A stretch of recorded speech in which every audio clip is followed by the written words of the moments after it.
president of the local gun club in this area, the Rifle Pistol Club, Metro Rifle Pistol Club. I'm a competitive shooter. I have been competitive shooting since the mid-1980s. And what else? And I'm a firearms instructor. And because of being involved in all those roles, I get questions on a regular basis. How do I do this or how do I do that? From people I've trained, like I think there was over 500 this past year. So one of the questions that's very common is how to mount a scope on a firearm. So what I want to show you here is just a typical firearm. This is just a typical hunting rifle, happens to be a Tikka. You'll notice there's no bolt in the firearm, and I check to make sure there's nothing in the gun. So I check both visually and physically. There's no cartridge in this firearm. This firearm's safe. Now I'm going to go about the process of mounting a scope. You can mount a scope by getting a component that fits on top that is both the part that screws to the gun and the ring itself. The ring are the round things that hold the optic. Old school way of doing things was to use a rail and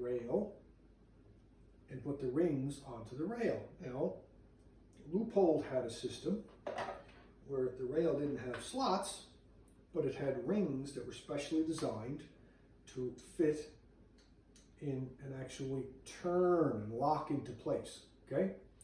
Do not use your scope to turn these into place. Don't do that. That will break your scope.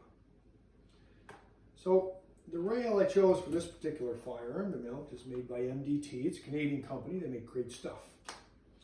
And it is called a Picatinny rail. Now, Picatinny is the design, refers to the design of the slots in the rail. Traditionally, when these style of rails come out, they were made by a company called Weaver. It made all kinds of rails and all kinds of rings. Their slot was a little bit narrower. The slots on Picatinny rails are manufactured to certain specifications, to mil spec. Okay, and it's pretty much the international standard now for rings and bases. This particular one has written on it here 20 MOA, and what MOA refers to as minutes of angle. It's an angular measurement. It translates to about 21 inches at 100 yards, okay, roundabout. So the reason I bring that up is it's very important that you don't mix this base up. This base is actually machined on a taper, so you want the narrow end towards the front. If you mix it up and put the narrow end towards the back, it'll be difficult to sight your optic in, and if you shoot long distance, you will run out of adjustment. So target shooters, long range shooters, buy bases that have additional MOA, additional cant put into the base. So the base is actually on a slight angle to give you more adjustment in your scope. If you're a typical hunter, you shoot in along the eastern seaboard of North America, the likelihood of you getting a shot over 100 yards probably not going to happen anyway, so you wouldn't need a 20-minute of angle base. Those who shoot longer distances, and I'm talking over half a mile, over half a kilometer for sure, before you even need 20 minutes of adjustment. Those who shoot longer distances will benefit from this. So the base, how does the base fit on? Well, you buy the base designed for your firearm. This base is for a Tikka. This is a Tikka rifle, Tikka T3. And it just drops on. And it comes with screws. Actually small bolts, machine screws. Take the screws.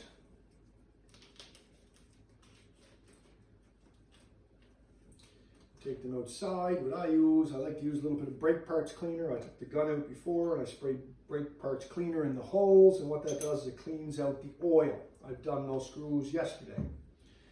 So you take those screws, you put a little drop, I like to use a little drop of blue Loctite. Do not use red Loctite. If you use red Loctite, the odds of you being able to get the screws out, the machine screws out, diminishes. Will probably not happen. So I put a little Loctite on the screws. Oh, too much.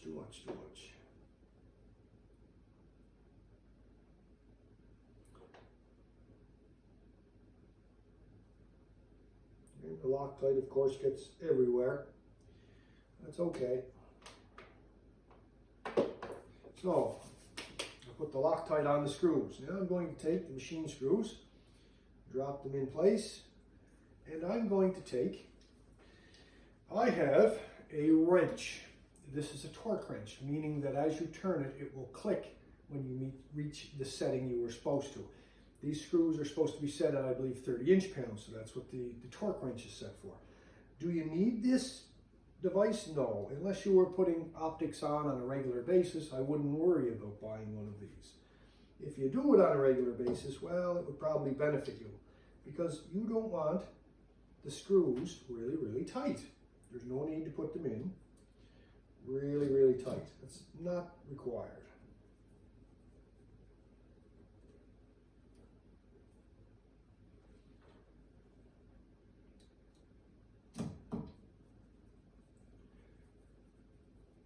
Now, when I say the torque requirements of these screws, torque requirements on small machine screws are measured in inch-pounds.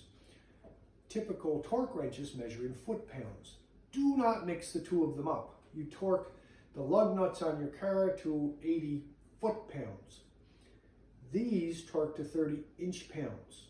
They're 12 inches in a foot. There's a big difference in the two measurements. So I have all of them in, and I'm going to snug them up until I feel a click in the wrench.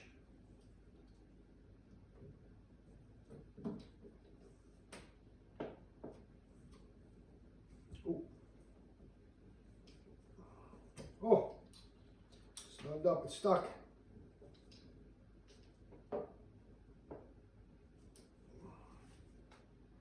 Okay. So I have those in place. Why does that feel like that's not in all the way? Okay, that is now snugged up. That is my base. Now when I put my rings on, I take the 4 screws out of my ring caps. Some ring caps, some caps for rings are marked. Like it'll be marked 1 here and 1 there, so you know which direction to put them on. Really precision stuff, you will see that. This is kind of cheap, so you probably won't.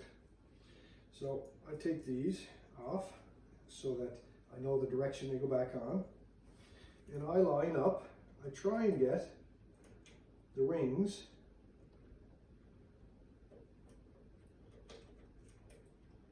as far back and forward as I can. Let's take this off. Now, it doesn't matter what side you put these knobs on. It doesn't matter if they're left or right. Typically, right-handed people want to put them on the left side of their firearm. Typically, right-handed people want to put them on the left side of the firearm because they're out of the way of the action. This, you'll notice, is a left-handed firearm. So typically, I would want them on the right hand of the gun. But just to show you guys, for the video, I'm just going to show you them here. So I put them on, and I snug them up. We can torque them to the right torque in inch-pounds later. Now, what I do when I put them on is I try to push them either all the way back, which I think is best, or not either, but I push them all the way back and all the way forward in the slot, because these are cheap Weaver rings and this is a Picatinny rail. The grooves are bigger in a Picatinny rail, so I push them out to the edges of the slot so that the rings can't move. I take the optic that I'm going to use. I ensure that the rings are lined up.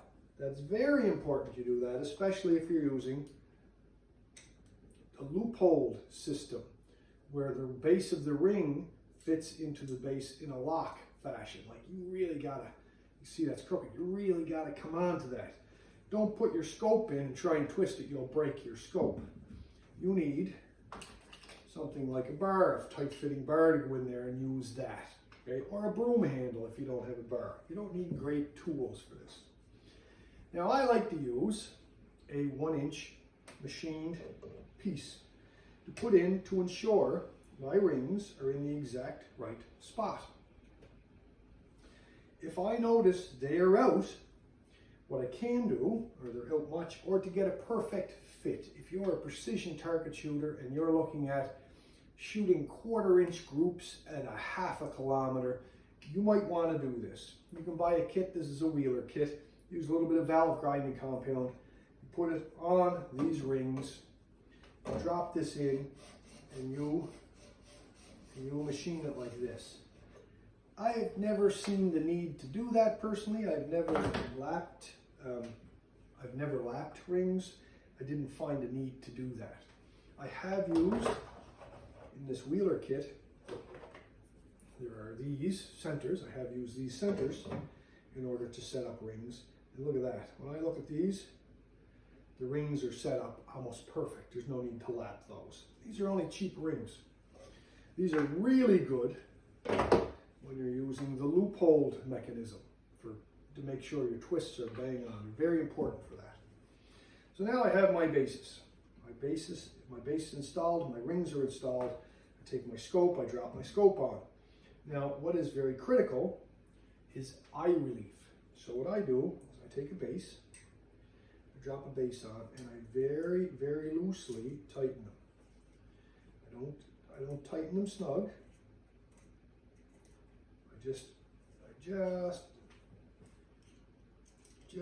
so it's just snug. It's not, I don't tighten the scope right up. I just make it snug. And you want the groove, the distance between the base of the ring and the ring cap here, and the same on the back side. You want them to be the same. This particular set of rings, it's about 1/8 of an inch. Now I'm just at pre-snug level. I can just move the scope around a little bit. So I put the scope where I think it's going to be okay. And then I pick the rifle up and I mount it. Now notice I have a jacket on. The reason I have a jacket on is because typically when I use this rifle in the first of deer season, I wear a jacket like this. So it's a little bit thicker. So that's why I set the scope up with the jacket. So when I pull the gun up, my eye is the correct distance from the end of the scope so that I see a complete circle in the scope. If I look through the scope and I only see a small circle inside, the entire circle of the scope is not clear, then I have to move the scope forward or backward. Now what I recommend you do is you take the scope and you fit it to your eye. So look, that looks perfect about there. Just drop the rifle down, go check your email, go make a coffee, go do something for 15 minutes or so. Come back with the same jacket that you're going to wear hunting, pick the gun up and make sure that it's the same again. Okay, do that several times, so make sure you get the scope at the right spot. Then, when you do,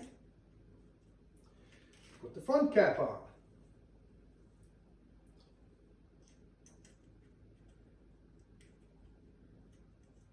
Following the same procedure, so that the distance between the cap of the ring and the ring base is about the same on both the left and the right hand side of the optic. Now, something I do after that, or sometimes even before I mount the optic, something I do, especially if I'm into precision target shooting, is I line up the vertical and the horizontal so they're perfectly in line with the center line of the firearm. There's a couple ways to do that. If you're doing this once a year or hardly often, it's very simple to look through the scope like this and look at the vertical line and make sure the vertical line is aligned with the center of your bore. And you can do that like this. If you're doing scopes on a relatively regular basis, there are all kinds of attachments you can get. This one's made by Wheeler. So you would drop this one on and it locks onto the firearm so that you can actually level a firearm. Firearm's perfectly level there. Now I can take, this is just something I got at the dollar store. I can take this level and I can put it on the scope and I can turn the scope left or right so that the scope is perfectly level. Perfectly level. The scope, the crosshair in the scope, the horizontal crosshair has to be perfectly level with the center line of the firearm because they're both level. another system I've seen, which I really, really like, is this one. If you're doing it on a regular basis, it's made by Wheeler. It fits on over the barrel. So I take this, I push it up around the end of the action. I get it approximately level. I snug it up.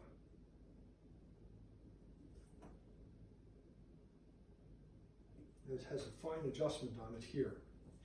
So I can ensure, I'll actually take the scope off, I'll get it exact, put that on there, or this one, or actually this device comes with another one specifically for this. You put it on the flat, and now you can turn. Stand over, you can use this one to line the action up perfectly level. And I can go back and use this to line this up perfectly level. Now I know that I can depend on this to keep my gun level. So I take this one off, put it away, drop the optic back on, wherever I had it positioned before.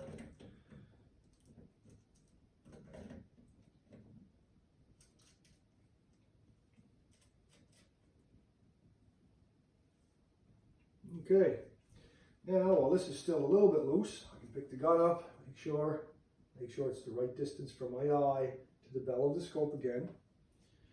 Okay, so and it is, so I take this and I drop it on top of the scope. Holy suffendine, my scope is way off a level. So according to, so is my gun. So I get the gun perfectly level. So now I can turn the scope, there we go. The scope is now perfectly level, the gun is now perfectly level. What I have to do is I have to put the remaining screws in, machine screws in the mounts without moving anything. And then I very gingerly change bits, put the bit in my mounts, and I tighten my mounts up. Now, you have to be very careful. Most mounts take about 20 inch-pounds, which is not a lot of pressure.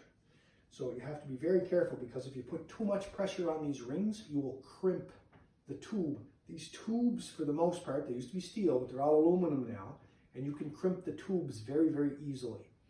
So it's better to err on the side of caution. So you snug up your mounts at about 20 inch-pounds, okay? So the mounts are snug. You got this positioned in the right spot. Everything is snug. Pick it up, make sure. Oh, look at that, it's perfect, bang on. So that's what you do to mount a scope. That's it. Next you go to the range and shoot the gun and see where you're at. Hope this works out well for y'all.